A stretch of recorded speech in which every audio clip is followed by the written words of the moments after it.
4ஆம் இடத்துல கேது. 4ஆம் இடம்ங்கிறது சுகஸ்தானம்னு சொல்லிட்டோம். கேதுவை பொறுத்த வரைக்கும் 3, 6, 10, 11ஆம் இடத்தை தவிர மற்ற இடங்களில் இருந்தாலே அது பெரிய நமக்கு பாதிப்புன்னு சொல்லிட்டோம்.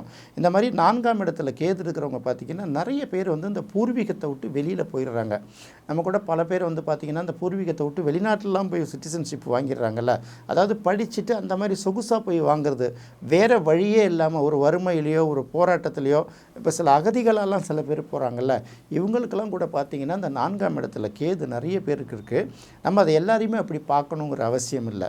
4ஆம் இடத்துல கேது இருந்ததுன்னா பூர்வீகத்தை விட்டு வெளியில் போனாங்கன்னா அவங்க ஓரளவு அவங்களுக்கு நல்லாயிருக்கும். இவங்க வசிச்சிருக்கக்கூடிய வீடு இருக்குது பார்த்திங்களா, இந்த வீடுகளே பார்த்திங்கன்னா அந்த பாழடைஞ்சு போய் இடித்து தடயங்கள் மாறி இருக்கும், அல்லது வேறு யாருக்காவது கைக்கு போயிருக்கும். நிறைய பேர் சொல்லுவாங்க, எனக்கு எங்கள் வீடு எங்கே இருந்ததுன்னு தெரியல, எங்கள் அப்பாவுக்கெல்லாம் அந்த ஊருன்னு சொல்லுவாங்க, நான் அந்த ஊருக்கே போனதில்லை அப்படிலாம் சொல்லுவாங்கள்ல. இதெல்லாம் பார்த்திங்கன்னா 4ஆம் இடத்துக்கு கேது.